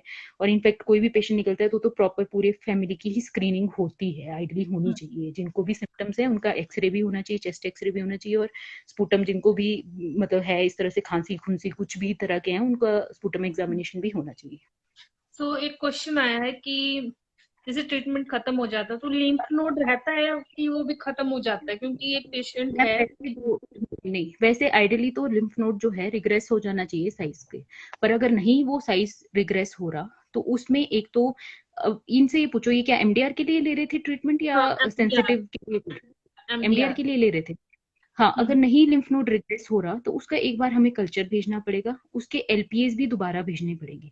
मे बी उसमें कुछ और भी रेजिस्टेंस हो, जैसे हम तो MDR वो लेके चल रहे हैं ना, आइसोनाइजेड और रिफेम्पिसिन रेजिस्टेंस है। मे बी उसमें कोई फ्लोरोक्विनोलोन रेजिस्टेंस हो, मे बी वो प्री XDR टाइप हो, XDR हो। ट्रीटमेंट को रिस्पॉन्ड करने का कुछ तो कारण होना चाहिए ना। और अगर ऐसे था कि इनिशियली रिस्पॉन्ड हो गया था, फिर उसके बाद ये रिस्पॉन्ड नहीं हो रहा, तो कई बार हमें कॉन्टिन्यूशन फेज थोड़ा बढ़ाना भी पड़ता है। पर इसमें रेजिस्टेंस रूल आउट करना सबसे ज्यादा इंपॉर्टेंट है। कई बार सुपर एडेड इन्फेक्शन भी होती हैं, उसमें लिम्फ नोड के एस्पिरेट को एंटी ग्रेविटी एस्पिरेशन करके उसको कल्चर के लिए भेजा जाता है। तो वो कल्चर के लिए हम जब भेजेंगे तो उसमें फिर सारी ग्रोथ पता लग जाती है। कई पेशेंट्स जिनका लिम्फ नोड नहीं रिग्रेस हो रहे, उनमें हमें NTM की भी पॉसिबिलिटी रखनी पड़ती है कि NTM भी होता है। ठीक है। तो वो भी देखना पड़ेगा। पर इसको दोबारा हमें जो है ना इन्वेस्टिगेट करना पड़ेगा, इनके कल्चर्स दोबारा भेजने पड़ेंगे, सेकेंड लाइन LPA दोबारा भेजने पड़ेंगे कि इनमें कोई एडिशनल ड्रग रेजिस्टेंस तो नहीं है जिसको हमें चेंज करके किसी और ड्रग को डालना पड़ेगा। तो ये सब में बाकी एडवर्स इवेंट्स का तो मैंने कवर कर लिया। बाकी कुछ पेशेंट जो CB नेट के लिए भी रहते हैं, कुछ कुछ पेशेंट सोचते हैं कि हमारा इनिशियली CB नेट पॉजिटिव आया था, फिर हम उसको फिर दोबारा 2 महीने बाद देखेंगे। देखो, ये एक बात क्लियर कर लेना, CB नेट कभी भी फॉलोअप के लिए यूज नहीं होता। वो डेड बेसिलाई को भी उठा सकता है। वो आपकी ट्रीटमेंट के बाद भी कोई पेशेंट अपने आप से, डॉक्टर कोई भी इसको रिकमेंड नहीं करेगा वैसे आपको कि आप दोबारा CB नेट ऑन ट्रीटमेंट के दौरान कराओ। ट्रीटमेंट के दौरान सिर्फ 2-3 ही पेशेंट्स को रिकमेंड किया जाता है जो सेंसिटिव TB पे हों, इनिशियली जिनमें रेजिस्टेंस नहीं थी, पर बाद में वो रिस्पॉन्ड नहीं कर रहे ट्रीटमेंट को, तो 2-3 महीने के बाद उन पेशेंट में करा सकते हैं। MDR पेशेंट में CB नेट नहीं एडवाइजेबल होता है ड्यूरिंग ट्रीटमेंट फॉलोअप के लिए, क्योंकि ये डेड बेसिलाई को भी उठा लेगा। मे बी आपके कल्चर नेगेटिव हो गए, आप ठीक हो रहे हो, पर फिर भी आपका रिफेम्पिसिन रेजिस्टेंस उसमें शो हो रही है, तो उसमें घबराना नहीं है। वो ट्रीटमेंट के 3 महीने बाद, 6 महीने बाद, इतने बाद भी पॉजिटिव रह सकता है। तो मैम जैसे ट्रीटमेंट खत्म हो जाता है किसी का, तो कौन कौन से टेस्ट करवाने चाहिए उनको कि उनको एग्जैक्टली पता लग जाए कि अब ठीक हो गए हैं? कई बार मैम वैसे तो हम्म, अच्छा, हाँ हाँ, नहीं ऐसा तो मैम नहीं है। अगर उनके सिम्टम्स ठीक हो गए हैं, बिल्कुल सिम्टम्स सबसाइड हो गए, उनका ठीक हो गया है, वेट लॉस जो था वेट भी रिकवर कर गया है, वो सब अगर ठीक हो गया है तब तो ऐसे नहीं है। पर अगर दोबारा सिम्टम्स आ रहे हैं तब तो उनको, जब भी सिम्टम आते हैं, चाहे हो सकता है 1 महीने बाद ही आने लग गए या 2 महीने बाद ही आने लग गए, तब तो दोबारा हमें एग्जामिनेशन करना पड़ेगा। पर उस केस में हम फिर सीबीनेट को नहीं लेंगे, उसमें हम फिर कल्चर्स करेंगे। सीबीनेट नहीं, उसमें हम मानते हैं, सीबीनेट नहीं मानते, उसमें फिर हम कल्चर्स करेंगे। बहुत सारे पेशेंट, आपने शायद क्वेश्चन भी भेजा था कि कोई बोलते हैं हमें कफ आता है, इसके बाद कफ ही रह रहा है काफी। तो ये ऐसे है, कहीं बहुत सारी जो टीवी है ना अंदर कैविटीज बना देती है, कैविटेटरी लीजन्स कर देती है, तो उस वजह से पेशेंट को जो है इरिवर्सिबल एक डैमेज हो जाता है चेस्ट में, जो अपने लंग्स होते हैं उनमें एक ब्रोंकिक्टेसिस करके एक बीमारी भी डेवलप हो जाती है, जिसमें कफ फिर आता ही रहता है पेशेंट को। क्योंकि एक है पेशेंट टीबी से ठीक तो हो जाते हैं, पर उनको जो पोस्ट टीबी सिक्वेले डेवलप हो जाते हैं ना उसके बाद, वो भी बहुत सारे हैं। उनके लिए भी पेशेंट को थोड़ा अवेयर रहना पड़ता है। बहुत सारे पेशेंट को लंग्स में फाइब्रोसिस हो जाती है, बहुत सारे पेशेंट होते हैं जिनको ब्रोंकिक्टेसिस डेवलप हो जाती है, जिसमें इरिवर्सिबल डायलिटेशन हो जाती है एयरवेज की एक टाइप से, फिर वो एक साइट बन जाती है इन्फेक्शन की और कफ इकट्ठा होने की, और उसमें एक फिर विशियस साइकिल चलती जाती है। तो ये भी रहेगा। ये सब जो है पोस्ट टीबी सिक्वेले भी हमें, मे बी पेशेंट का अगर इस तरह से कफ रह रहा है तो उसको स्पूटम एग्जामिनेशन तो करना पड़ेगा। कई बार बहुत सारे बैक्टीरिया वहां जाके कोलोनाइज भी कर जाते हैं, अदर देन टीबी, जरूरी नहीं है वो टीबी हो, अदर देन टीबी भी बहुत सारे बैक्टीरियाज होते हैं, सुडोमोनास कोई, वो जाके वहां कोलोनाइजर बन जाते हैं। तो उसकी वजह से पेशेंट को कफ आता ही रहता है, आता ही रहता है। उसको ऐसा लगता है कि मुझे कप भर भर के कफ आता है रोज में, जितना ऐसे पेशेंट टिपिकली बताते हैं कि मैं एक कप भर जाता है टीबी इसका कफ का, और मे बी उसको और सिम्टम ना हो, तब फीवर ना हो या कुछ, सिर्फ कफ ही आता हो। तो ऐसे पेशेंट को फिर आइडियली स्पूटम का सब कुछ हमें gram stain culture, other than AFB smear या सीबीनेट, उसके अलावा भी कई चीजें करानी पड़ती है। एचआरसीटी थोरेक्स भी एडवाइजेबल होता है। ये सब तो चलो जब भी कोई चेस्ट फिजिशियन हो वो गाइड करेगा पेशेंट को। और एक क्वेश्चन ये आया कि पेशेंट जो कोविड वैक्सीन ले सकता है अब? हाँ ले सकते हैं, ड्यूरिंग इसमें ऐसे कोई नहीं, कोई कॉन्ट्राइंडिकेशन नहीं है, ऐसी कोई कॉन्ट्राइंडिकेशन नहीं है। ठीक है, बिल्कुल टेस्ट करवाना चाहिए। और ये एक, हाँ, जो अदर देन एक्स्ट्रा पल्मोनरी के जो पेशेंट है उनको ट्रीटमेंट खत्म हो जाने के बाद कौन सा टेस्ट करवाना चाहिए, ये क्वेश्चन आया वो भी, कि वो ठीक हो गए कि नहीं। यही तो मैं बोल रही थी कि एक्स्ट्रा पल्मोनरी का उस टाइप से मतलब हमें, क्योंकि सैंपल लेना मुश्किल होता है। अब आप सोचो ना, जो टीबी मेनिंजाइटिस वगैरह में है उसमें सैंपल हम कैसे लेंगे, कोई सीएनएस की टीबी है उसमें सैंपल लेना मुश्किल होता है। अब आप सीएसएफ को बार बार कल्चर में नहीं भेज सकते, इतना पेनफुल नहीं कर सकते ना इनिशियली। उन पेशेंट्स में हम साइन और सिम्टम्स के साथ ही रिकवरी देखते हैं। अब टीबी जिसको किसी को मान लो हड्डी की टीबी है, उनमें हम जो है, हमें पता है कि हड्डी की टीबी जो है इतने जल्दी नहीं, इसमें लॉन्ग ही, क्योंकि कंसंट्रेशन बोन में जो है उन सब ड्रग्स की जाते हुए बहुत टाइम लगता है। इसमें मिनिमम जो है 12 to 18 मंथ, 18 मंथ तो एमडीआर में, तो इसमें तो नॉर्मल जो सेंसिटिव टीबी होती है उसको भी हम कई बार 9 to 11 मंथ का ट्रीटमेंट कर लेते हैं। तो इन सब में जो है साइन और सिम्टम्स, या कई बार रेडियोलॉजिकल इनके जो एमआरआई करते हैं ये, उसके ऊपर ही ये रिकवरी का देते हैं। इसके ऊपर कोई ऐसा टेस्ट नहीं, इसको ऐसे नहीं कर सकते हम कि स्पूटम से इसको फॉलो अप करें। इसका रिकवरी, इसका जो सारा हम देखते हैं जो कि पेशेंट रिकवर हुआ कि नहीं, वो साइन एंड सिम्टम्स पे ही ज्यादा होता है। ये वैसे ही नहीं हो पाएगा कि आप सोचे कि अब मान लो किसी को सीएनएस की टीबी है, उसके मैं हर उस पे 3rd मंथ के ऊपर उसके दोबारा उसकी रीढ़ की हड्डी से पानी निकालूं और उसको कल्चर के लिए भेजूं, ये बहुत डिफिकल्ट होगा पेशेंट के लिए भी। हम इसका रिकवरी जो है वो सिम्टम्स पे ही देखते हैं, पेशेंट के वेट के ऊपर, पेशेंट के सिम्टम्स के ऊपर, पेशेंट के और तरह के सिम्टम थे, कोई फीवर आ रहा था उसको, या कोई चलने में दिक्कत थी, क्योंकि सीएनएस टीबी वाले तो मोस्टली पेशेंट शुरू में बेड रिडन ही हो जाते हैं, वो चल भी नहीं पाते, तो वो सब उसके बेसिस पे हम देखते हैं।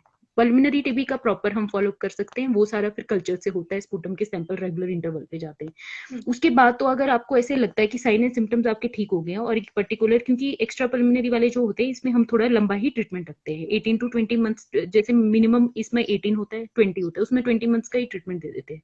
तो इसमें थोड़ा लॉन्गर ट्रीटमेंट देना पड़ता है, पर इसमें ऐसा कोई टेस्ट नहीं कर पाएंगे हम कि उससे बोलें कि ये दोबारा ठीक हो गया है पेशेंट, उस तरह से कल्चर नहीं कर पाएंगे। कल्चर इसमें ज्यादा रिकमेंडेबल नहीं होते, क्योंकि सैंपल कलेक्शन बहुत डिफिकल्ट होती है। ऑर्थो के जितने भी डॉक्टर्स मोस्टली जो है वो उसके बेसिस पे, रेडियोलॉजिकल बेसिस पे ही ट्रीटमेंट डाल देते हैं। वो कभी भी ये सब कल्चर टिश्यू लेना वहां से बहुत मुश्किल होता है।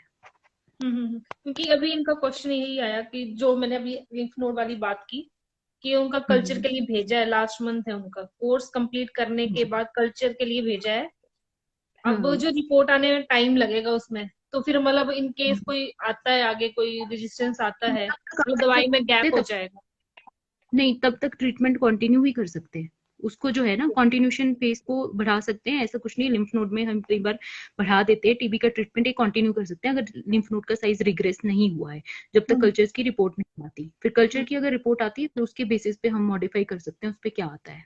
बट मैम जैसे लिम्फ नोड है ना, मतलब कम हो, अगर उसका साइज कम हो रहा है थोड़ा थोड़ा करके ही, चलो कम हो रहा है, मतलब वो पॉजिटिव हम्म, साइन है, राइट। पर जैसे हाँ हाँ कोर्स हाँ। कंप्लीट हो गया, हल्का फुल्का थोड़ा सा रह गया है, तो इसमें डरने वाली बात तो नहीं है ना कोई।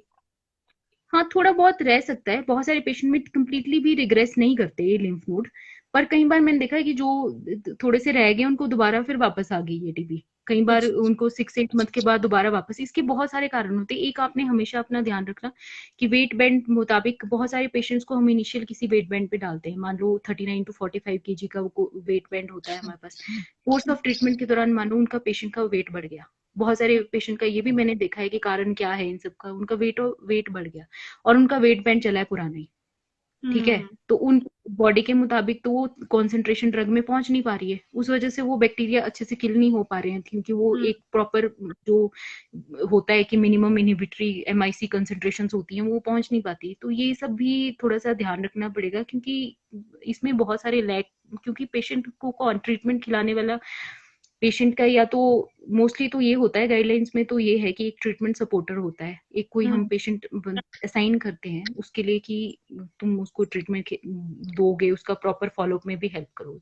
पर वो भी मोस्टली मैंने देखा बहुत सारे पेशेंट जो ट्रीटमेंट सपोर्टर है वो उसको खुद भी अवेयरनेस नहीं होती इस बारे में कि ये ऐसे ये ऐसा तो है। चीजें। हम्म। ये बहुत बड़ा फैक्टर है। बहुत सारे पेशेंट आप देखना अब इस टाइम जो है फील्ड में जितने भी गांव में लोगों को खिला रहे, कोई एमडीआर पेशेंट है उनको खिलाने वाला कौन है? या तो फैमिली मेंबर्स ही खिला रहे। अब उनको भी क्या है, कितना नॉलेज है इस बारे में। दूसरा है आशा वर्कर, उसको बेचारी को इसके बारे में क्या ट्रेंड किया हुआ है। एक आंगनवाड़ी वर्कर खिलाते थे पहले, कोई और भी, कोई टीचर्स, कोई स्कूल के, ये सब भी ट्रीटमेंट सपोर्टर बन जाते हैं, पर उनको क्या पता है। एमडीआर टीबी के लिए तो वैसे अलग से ही ये सब ट्रीटमेंट है, ये सेंसिटिव टीबी के लिए था ये ज्यादा, एमडीआर के लिए तो वैसे अलग से इन्होंने, इनफैक्ट जो भी ट्रीटमेंट सपोर्टर है उसको गवर्नमेंट ने इस टाइम इंसेंटिव भी किया हुआ है स्पेशली, कि अगर तुम किसी का ट्रीटमेंट पूरा करवाते हो तो तुम्हें उसको एंड ऑफ ट्रीटमेंट में कुछ 5,000 रुपए कुछ इतना ऐसे से मिलेगा।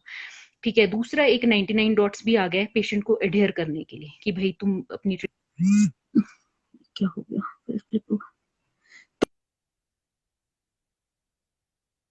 तो एमडीआर में ये ट्रीटमेंट एडहेरेंस बहुत इंपॉर्टेंट है। 99 डॉट्स एक सॉफ्टवेयर है, मे बी इनमें से आपके जितने यहाँ पेशेंट है मे बी शायद कोई वो भी उसके ऊपर, जिसमें एक स्ट्रिप होती है पीछे, उसमें टोल फ्री नंबर मिलता है, आप उसमें कॉल करते हो और वहाँ उसमें सॉफ्टवेयर में वो हो जाता है एंटर, की आज की मेडिसिन आपने ले ली हुई है। तो ये ट्रीटमेंट एडहेयर करने के लिए कुछ कुछ चीजें हैं कि एक, क्योंकि ये डॉट्स है एक टाइप से कि डायरेक्टली ऑब्जर्व होना चाहिए, कोई आपको देख रहा है, कोई ऑब्जर्व कर रहा है कि कोई आपके किसी की सुपरविजन में जा रहे हैं। तो बहुत सारे पेशेंट सेल्फ डॉट्स भी करते हैं और उसमें मैंने देखा फेलर रेट ज्यादा है, क्योंकि पेशेंट को लगता है अरे आज तो मुझे उल्टी आ रही है, आज मेरे मन नहीं कर रहा खाने का, और इतनी 18-20 मंथ लेना बहुत डिफिकल्ट होता है। तो सेल्फ डॉट्स मेरे ख्याल से ना, या फैमिली की सपोर्ट, फैमिली डॉट्स भी उससे बेटर है सेल्फ डॉट से, तो फैमिली डॉट्स बहुत बेटर है। मान लो कोई परिवार का मेंबर है वो खिला रहा है, वो फिर भी उसमें खिलाएगा। अपने आप जो है पेशेंट जो है कभी कभी बीच में मिस कर देता है, तो ये चीज सब चीजें भी रहती है। तो हाँ, नेक्स्ट और कुछ क्वेश्चन कोई? यही है कि, हाँ जी, ये आ रहा है कि मतलब फिजिकल एक्सरसाइज कर सकते हैं, हाँ हाँ, मतलब टीबी पेशेंट कोई जो है, रिगार्डलेस कि डंबल। पेशेंट को बहुत कुछ हाँ, नहीं ये कर सकते हैं, सब कुछ कर सकते हैं, पर ये ऐसा है कि कुछ पेशेंट जो बहुत थोड़े सिक है, मान लो कोई पेशेंट ऑक्सीजन रिक्वायरिंग ही है, कईयों को बहुत, कुछ कुछ पेशेंट ऐसे भी होते हैं एमडीआर के काफी सिक होते हैं पेशेंट, वो तो मोस्टली हॉस्पिटलाइज ही होते हैं पेशेंट, उनके लिए तो ऑब्वियसली वो सब तो नहीं कर पाएंगे, पर जो पेशेंट वैसे चलते फिरते एम्बुलेटरी पेशेंट है वो अपना सब कुछ कर सकते हैं। डाइट प्रॉपर लो, अपनी एक्सरसाइज करो, सब कुछ नॉर्मल लाइफ जियो, ऐसा कुछ भी नहीं है, ऐसा तो नहीं है। बहुत सारे पेशेंट, आप बोलो इतने सारे, आप सोचोगे इतने सारे लोग, बहुत सारे लोग जो है ना, बहुत बहुत फेमस लोग भी हैं, उन्होंने भी बहुतों ने एमडीआर की ट्रीटमेंट ली हुई है और वो मतलब अपनी जीवन अच्छे से जी रहे हैं और सक्सेसफुल है अपनी लाइफ में। तो ऐसा तो नहीं है कि जिंदगी खत्म ही हो गई, ऐसा तो कुछ भी नहीं है, आप सब कुछ कर सकते हैं पहले जैसा। और एक क्वेश्चन ये आया कि जैसे कि जैसे ट्रीटमेंट 5-6 महीने हो जाते हैं, फर्स्ट 2 में तो कल्चर दे देते हैं, कफ निकलता है, बट लास्ट में हो जाता है कि कफ ही नहीं निकलता है, तो कल्चर देना बहुत ही मुश्किल हो जाता है, मतलब हाँ, ऐसे करते हैं मैम, एक कल्चर को, इसको स्पूटम को इंड्यूस भी करा सकते हैं। इसमें एक 3% हाइपरटोनिक सेलाइन हम बेसिकली यूज करते हैं। 3% हाइपरटोनिक सेलाइन से नेबुलाइज कराते हैं पेशेंट को ना, जैसे नेबुलाइजर मशीन होती है जिसको भाप भाप बोलते हैं, जैसे दवाई से भाप दिलाते हैं, नेबुलाइजेशन कराते हैं, वो सब कराने से जो है ना थोड़ी सिक्रेशन थिक लूजन हो जाती है अंदर से, तो वो निकल जाता है। अगर जिन पेशेंट को बहुत ही ऐसे डिफिकल्टी है कि आ ही नहीं रहा स्पूटम सैंपल, तो उनको हम फिर वो इंड्यूस करा के कराते हैं, क्योंकि नहीं तो मोस्टली पेशेंट तो वो सलाइवा ही निकालते हैं, वो तो बस सलाइवा ही होता है, उसमें तो कोई कुछ आना ही नहीं। तो आइडली इस तरह के पेशेंट को दिक्कत है तो 3% हाइपरटोनिक सलाइन या एक हाइपर नेब करके रेस्टूल आता है, उससे भी नेबुलाइज करा के 3 टाइम्स नेबुलाइज, जस्ट 20 मिनट्स के गैप में, फिर जो भी अंदर से सिक्रीशंस आ रही हैं थोड़ा अपने से भी एफर्ट करना पड़ेगा उनको निकालने का, और वो एक फिर इकट्ठा कर सकते हैं। ठीक है, ठीक है। बस चलो, ये मैं होपफुली आप कुछ लोगों के डाउट्स हुए होंगे क्लियर मेरे कुछ बताने से, नहीं, किसी को बहुत फायदा सारे होगा। डाउट्स क्लियर हो गए हैं। लेकिन हाँ हाँ, हाँ। एक क्वेश्चन ये है कि दवाई का कोर्स खत्म होने के बाद डॉक्टर ने बायोप्सी करने को बोला, क्या ये रिस्की है? कहाँ की टीबी है इनको, क्या कौन सा टीबी है? वैसे तो एक्स्ट्रा टीबी? इनको एक्स्ट्रा पल्मोनरी है इनको, बट इन्होंने बायोप्सी सरिता इनको एक्स्ट्रा वो है, लिम्फ नोड वाली है इनको तो। बायोप्सी करने के लिए?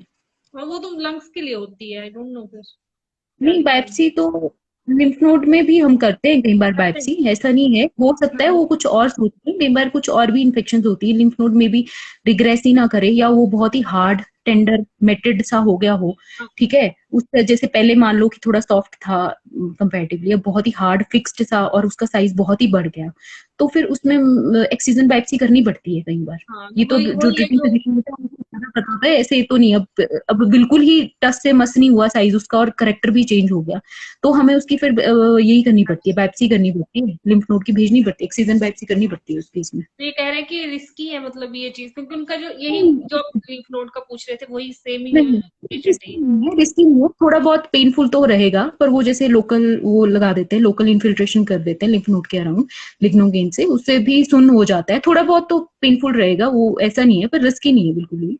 ये तो आउट पेशेंट प्रोसीजर होता है, पेशेंट घर से आके ही करा के चले जाता है, ऐसे नहीं है, इसमें एडमिट करने की जरूरत नहीं है पेशेंट को। ये पूछ रहे physical exercise during the treatment, after treatment, मतलब कर सकते हैं कर बट सकते हैं, बिल्कुल कर सकते हैं।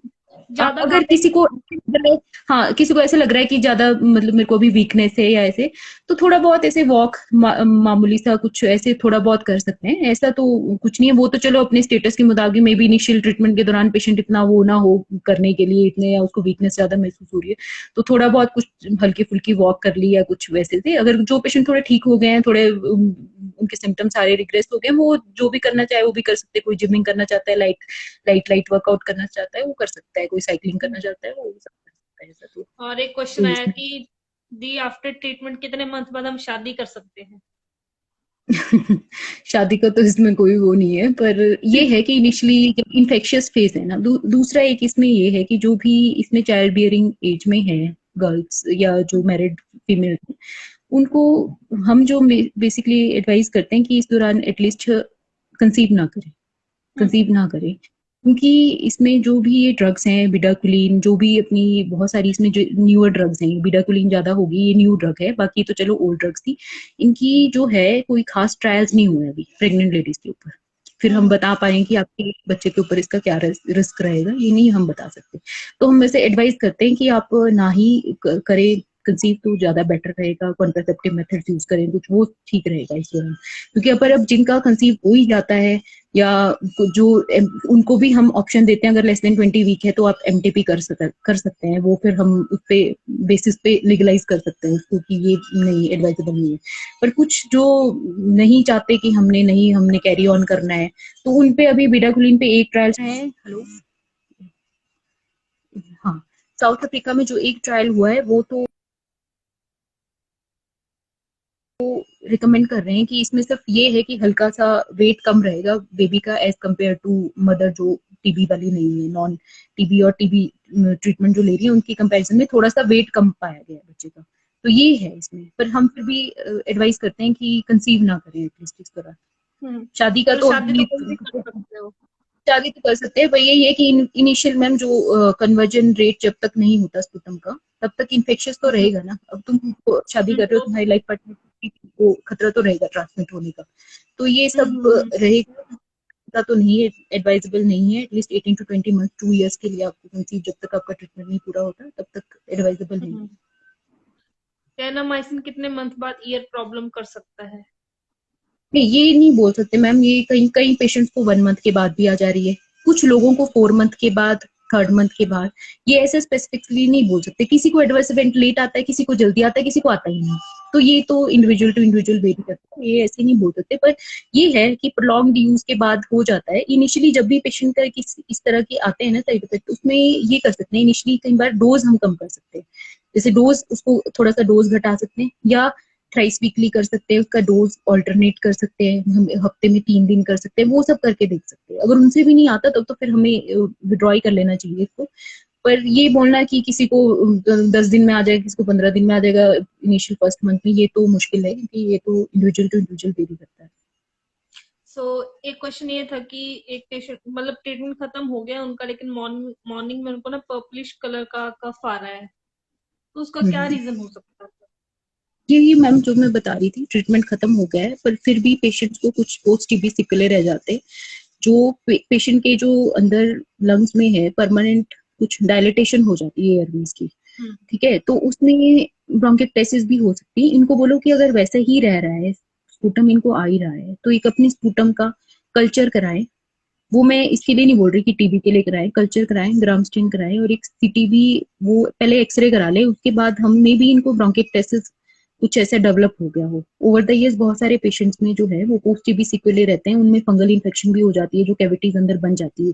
टीबी के दाग बहुत सारे लोगों ने सुना होगा, चेस्ट एक्सरे में अभी भी लीजन दिख रहे हैं। इवन पेशेंट बोलते हैं मेरे सब कुछ ठीक हो गया, स्पूटम कल्चर कुल्चर सब नेगेटिव हो गया, पर एक्सरे में अभी भी दाग दिख रहे हैं। वो बोलते पुरानी टीबी के दाग है। बहुत सारे लोग ऐसे बोलते हैं, इवन डॉक्टर भी बोलते हैं बड़े पुरानी टीबी के दाग है, दिखेंगे आपको। तो उन जो दाग है ना, वो कैविटीज बनी है अंदर, उन कैविटीज के अंदर इन्फेक्शन के लिए एक वो पोटेंट जो है वो मतलब एक पोटेंशियल सोर्स बन जाता है। वहां इन्फेक्शन हो सकती है, कहीं कहीं बैक्टीरिया अपना घर बना के बैठ जाते हैं, वहां कोलोनाइजेशन कर देते हैं, तो उस वजह से इन्फेक्शन से जो है वो उनको स्पूटम आता रहता है। तो उस सब के लिए फिर हमें कुछ रिहेबिलिटेशन करनी पड़ती है पेशेंट्स की, कुछ वो वाइब्रेटर थेरेपीज होती हैं, उनसे कफ निकल जाता है उनका जल्दी, क्योंकि वो ओवर द इयर्स वो एक विशियस साइकिल बनती रहेगी, वो इन्फेक्शन होती रहेगी, लंग्स में और डिस्ट्रक्शन होती रहेगी, तो वो सब रहेगा। तो अगर इनको ऐसा रह रहा है तो इनको एडवाइजेबल है एक बार कल्चर कराएं अपना।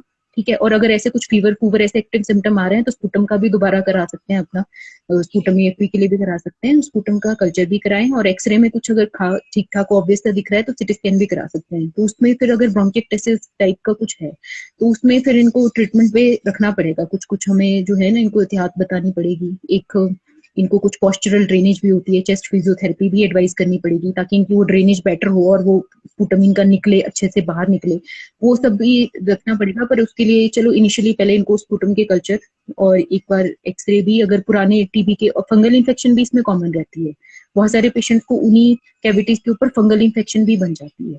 तो और फिर फेफड़ा जो है धीरे धीरे कई बार खत्म भी होने लग जाता है, बहुत से पेशेंट ऐसे डर जाएंगे बेचारे। पर ये सब अगर ऐसे सिम्टम रहते हैं कि अगर कफ बहुत ज्यादा रह रहा है, ब्रेथलेसनेस भी रह रही है बहुत ज्यादा, तो आपको पोस्ट टीबी जो सिक्वेले होते हैं, कहीं कहीं वो डिस्ट्रॉयड लंग हो जाता है आफ्टर इसके बाद, टीबी की ट्रीटमेंट के बाद लंग डिस्ट्रक्शन हो जाती है। उसमें भी फिर कई बार अगर लोकलाइज सी डिस्ट्रक्शन हुई है तो सर्जरी का भी ऑप्शन रहता है कि उस खराब सेगमेंट को निकाल ही दिया जाए वहां से। पर अगर ऐसी नहीं है, बहुत ही थोड़ी है, तो बहुत कम पेशेंट को वैसे सर्जरी की जरूरत पड़ती है। वैसे मोस्टली पेशेंट को थोड़ा हम रिहेबिलिटेट करके भी ठीक कर देते हैं वैसे।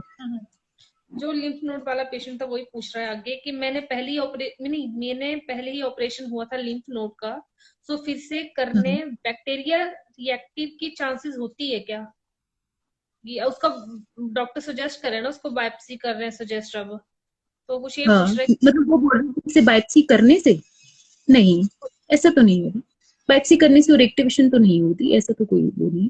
हम बस वही आप पूछ रहे हैं कि बायोप्सी करा पहले। सकते हैं, ये भी ये हो सकता है ना कुछ और हम चीज मिस कर रहे हो, वो फिर बायोप्सी पे पता लगता है। बायोप्सी मच बेटर रहती है एज कम्पेयर टू, अब वो उन लिम्फ नोड में भी वो रिग्रेस हुआ ही नहीं साइज उसका, तो एक्सीजन बायोप्सी करानी पड़ती है। ठीक है। सो नेक्स्ट ये पूछ रहा है कि शॉर्टर एमडीआर 11 मंथ जो है उसमें पेशेंट ठीक हो सकता है क्या? देखिए जो शॉर्टर एमडीआर रिजीम था उसमें जो सबसे हाँ हो जाते हैं, बहुत सारे पेशेंट ठीक हुए हैं उसमें, पर मैं वही बोल रही हूँ उसमें, क्योंकि जो आप अभी बोल रहे हो ओरल जो शॉर्टर रिजीम आया है, ओरल की बात कर रहे हो या इंजेक्शन वाले की बात कर रहे हो? कैनामाइसिन वाला एक तो पहला था शॉर्टर रिजीम, एक अभी एक और शॉर्टर रिजीम आया जिसमें इंजेक्शन नहीं है, जिसमें कैनामाइसिन की जगह हमारे पास और ड्रग्स हैं, हमने बिडाक्विलिन न्यू ड्रग जो आई है उसको डाला है उसमें, और उसका सक्सेस रेट जो है और उसका माना गया है जितना ऑल ओरल लॉन्गर रिजीम था 18 to 20 मंथ्स, और इसका दोनों का ऑलमोस्ट बराबर ही है। पर अभी इतना ये रिजीम अभी हमने यूज करना शुरू किया है, तो मे बी 1-2 सालों में हमें ज्यादा पता लगे। पर ये जो आप बोल रहे हो, ये इनसे पूछिए ये कौन सा बोल रहे हैं, इंजेक्शन वाला बोल रहे हैं या जो अभी आया है उसके लिए बोल रहे हैं? अभी रिप्लाई करेंगे तो पूछती हूँ मैं। सो बस अभी तक तो एक सेकंड। देखिए अब जो पहले जो कन्वेंशनल रिजीम था ना, जिसका स्टडी में जो क्योर रेट था वो था कोई 42% के आसपास। जो शॉर्टर कैनामाइसिन वाला रिजीम था जिसमें इंजेक्शन लगते थे, उसमें 60% के आसपास क्योर रेट माना गया है। पर उसमें एडवर्स इवेंट ये था, बहुत सारे पेशेंट्स के कान खराब हो गए उसके बाद, ये रहा एडवर्स इवेंट था उसमें काफी। ठीक हाँ, है, ये अभी जो कैनामाइसिन बता रहे हैं, हाँ ये हाँ, जो शॉर्टर और वाला ये जो अभी हमारे पास लॉन्गर रिजीम चल रहा है 18 to 20 मंथ्स वाला, ये तो अभी हमने डालना शुरू किया, मतलब लास्ट मंथ से, अभी तो बहुत सारे पेशेंट चल ही रहे हैं इसके ऊपर।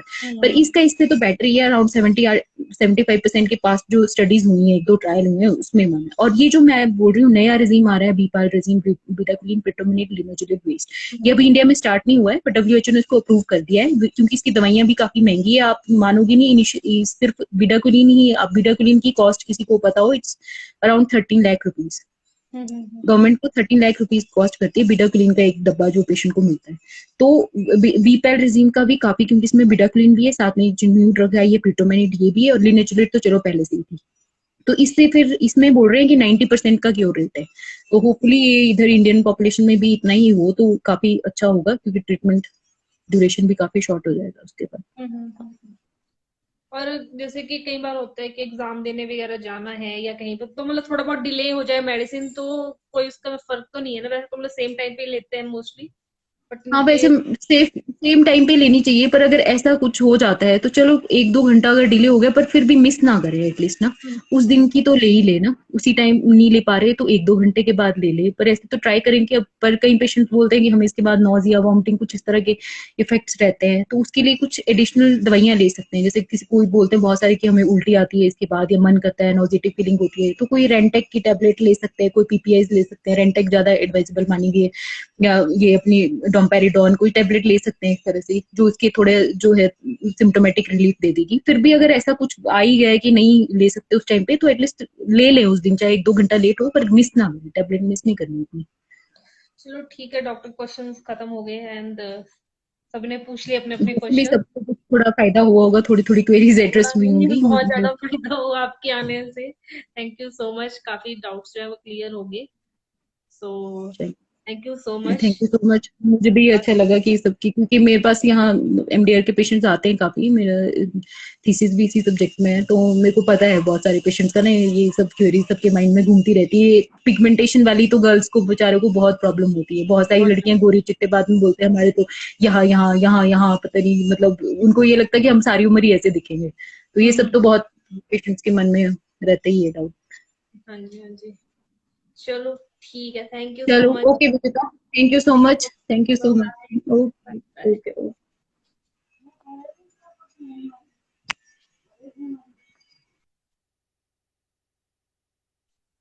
So guys, most of the question cover किए हैं हमने। सो आई होप आपके डाउट्स जो है वो क्लियर हुए हो। सो ये वाला जो है मैं आईजीटीवी पे ही अपलोड कर दूंगी, इन केस फिर भी कुछ क्वेश्चन हो, आपको भूल मतलब डाउट्स हो, तो आप दोबारा इसको देख सकते हैं। And thank you so much for your time. Bye bye.